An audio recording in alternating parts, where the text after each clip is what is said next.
ऐसा short trick बताएंगे कि सवाल को देखिएगा और फेंकिएगा। मैथ इतना इजी लगने लगेगा कि सवाल सेकंडों में कैसे बनता है इसको हम बनाकर दिखाते हैं। सवाल कह रहा है कि चक्रवृद्धि ब्याज पर जमा की गई 12,000 रुपये की धनराशि 5 वर्षों में दुगुनी हो जाती है, तो 20 वर्षों बाद वह कितनी हो जाएगी, यह मालूम करना है। तो कह रहा है कि 5 वर्षों में वह कितना हो जाता है, दुगुनी हो जाती है। तो वही 20 वर्षों में कितनी गुनी हो जाएगी, क्या कह रहा है कि 20 वर्षों में कितनी गुनी हो जाएगी। तो यह दुगुनी हुआ है तो क्या करते हैं, 20 में 5 से भाग देते हैं, जितना बार में कट गया उतना इसका पावर हो जाएगा। तो 4 बार में कटेगा तो 4 पावर हो जाएगा। तो 2 का पावर हम 4 बार निकालेंगे तो 4 बार 2 को गुना करना होगा तो हो जाएगा 2 दूना का 4, 4 दूना का 8 दूना का 16, यानी 16 गुना कितना हो गया, 16 गुना हो जाएगा 20 वर्ष में। अब पहले कितना था, पी था 12,000 रुपया, तो अब कितना हो जाएगा पी, इससे 16 गुना ज़्यादा हो जाएगा, यानी 12,000 का हम 16 गुना निकाल लेंगे। तो इसको करेंगे तो 16 दूना का 32, 32 का 2 और 16 3 कितना 19, इसमें 3 जीरो है तो इतना, यानी इतना रुपया हो जाएगा। वीडियो पसंद आए तो लाइक कीजिएगा और वीडियो को शेयर कर देते तो और अच्छा होता। तो सवाल की ओर चलते हैं। सवाल दिया है, राहुल ने 5,000 रुपया 2 वर्ष के लिए 5% वार्षिक चक्रवृद्धि ब्याज की दर से उधार लिया।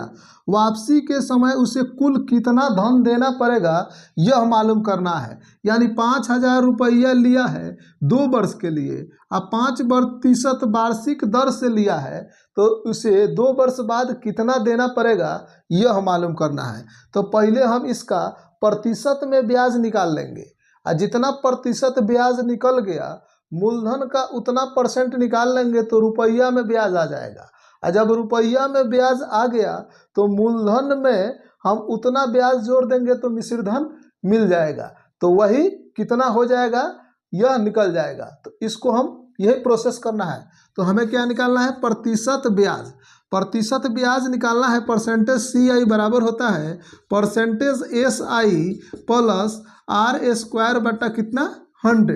यहाँ पे एस आई निकालेंगे तो आर गुने टी होता है, क्या होता है, आर गुने T plus R square by का हो जाएगा 100। आर के जगह पर कितना दिया है 5 और समय दिया है 2, आर के जगह पर 5 यानी 5 का स्क्वायर कितना हो जाएगा 25 बट्टा क्या 100। इसको करेंगे तो 5 दूना के 10, ऐसे करेंगे तो 2 पॉइंट बदल जाएगा, यानी 10.2 इतना प्रतिशत आ गया।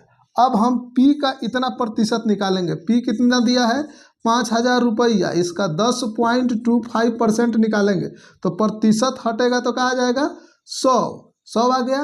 और फिर एगो 100 हटेगा, पॉइंट हटेगा तो 2 100। अब इसको क्या 3 जीरो से 3 जीरो क्या होगा, कटा लिए, 3 जीरो से 3 जीरो, अब 5 से गुना करेंगे तो 5 25 और 5 दूना का 10, 2 कितना हो जाएगा 12 और फिर 5। अब फिर इसको क्या करेंगे, एक जीरो है तो एक पॉइंट यहाँ बदल जाएगा।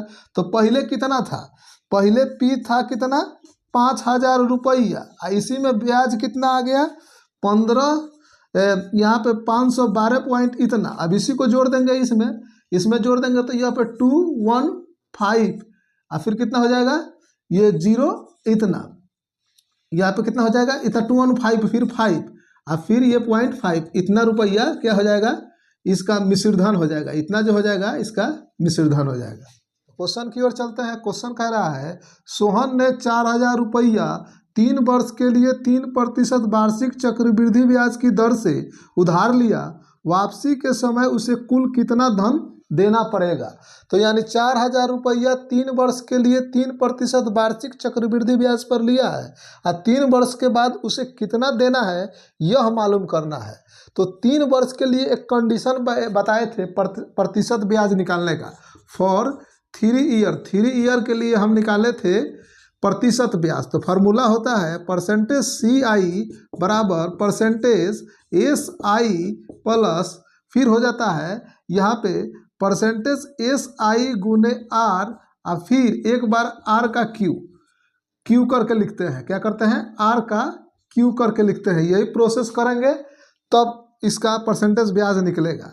तो यहाँ पे परसेंटेज ब्याज यहाँ पे निकालेंगे तो यहाँ 3 और फिर 3 ये हो गया, फिर प्लस यहाँ पे क्या करेंगे एस आई करेंगे तो 3 गुने फिर 3 और फिर आर ओ कितना दिया है 3 और फिर आर का क्यू कितना, 3 का क्यूब, यही इसी को लिखा है। इसका 2 अंक लिखते हैं, इसका क्या लिखते हैं, 2 अंक लिखेंगे। तो 2 अंक लिखेंगे, 3 त्रिका 9 3 27, 27 का फिर क्या लिख दिए 27, फिर ये 3 त्रिका 9 3 27, 27 का क्या लिख दिए 27, ये लिख दिए।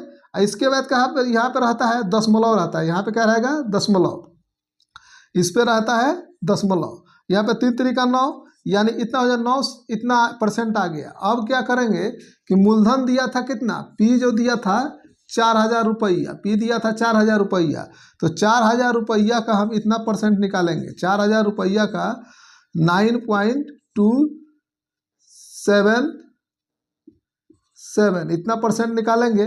तो इसका कहने का मतलब कि इतना प्रतिशत का मान, तो 1% का मान कितना हो जाएगा 40, तो इतना प्रतिशत का मान निकालेंगे, यानी 40 से गुना कर देंगे। क्या करेंगे 40 से गुना कर देंगे तो इतना प्रतिशत का मान निकल जाएगा। तो 40 से गुना करेंगे तो यहाँ पे हो जाएगा, यहाँ पे 7 चौक 28, फिर 5 दूना का 10, 4 दूना के 8 और 2 10 हो जाएगा, फिर 7 चौक 28, 4 दूना का 8, फिर 10, इतना आ गया 10, अब हो जाएगा 9 चौका 36, 36 आए क्या हो जाएगा 37, कितना हो जाएगा 37, यानी एक इस पे ले लेंगे तो कितना हो जाएगा यहाँ पे 370, और फिर पॉइंट एक था तो पॉइंट, तो ये कितना है 90, इतना हो गया।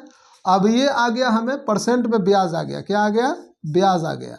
अब हम क्या करेंगे कि मूलधन में जोड़ देंगे, मूलधन कितना था, पी था 4000 रुपया, और 4000 रुपया में इतना फिर जोड़ दीजिए, 4000 रुपया में 370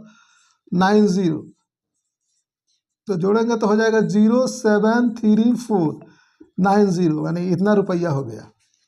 चक्रवृद्धि ब्याज के तीसरे टाइप के सवाल का हल करा रहे हैं। सवाल दिया है 10,000 रुपये के 3 वर्ष के लिए 5% वार्षिक दर पर चक्रवृद्धि ब्याज और साधारण ब्याज का अंतर कितना होगा, यह मालूम करना है। तो इसका थ्योरी बताए थे, तो इसमें कहे थे %CI माइनस %SI के बीच में फॉर 3 ईयर के लिए, फॉर 3 ईयर के लिए कितना हो जाता है, यहाँ पे होता है 0.7625 इतना होता है। यहाँ पे जब कब, जब यहाँ पे टी कितना दिया गया हो, टी दिया हो 3 वर्ष और रेट कितना दिया गया हो 5%, इतना दिया हो तो इतना होता है।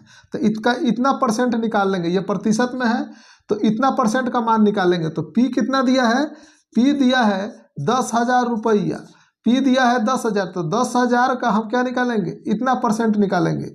तो यहाँ पे 0.25, यहाँ पे 1% से गुना कर देते हैं, 1% कितना हो जाएगा 100, 1% से गुना कर देंगे तो इतना % निकल जाएगा। तो यहाँ पे हम क्या निकालते हैं, ब्याज निकालना है, तो इतना % करेंगे तो 100 से 2 बैठ जाएगा, तो 76.25 इतना रुपया हो जाएगा, जो ऑप्शन कितना में है, ए में है।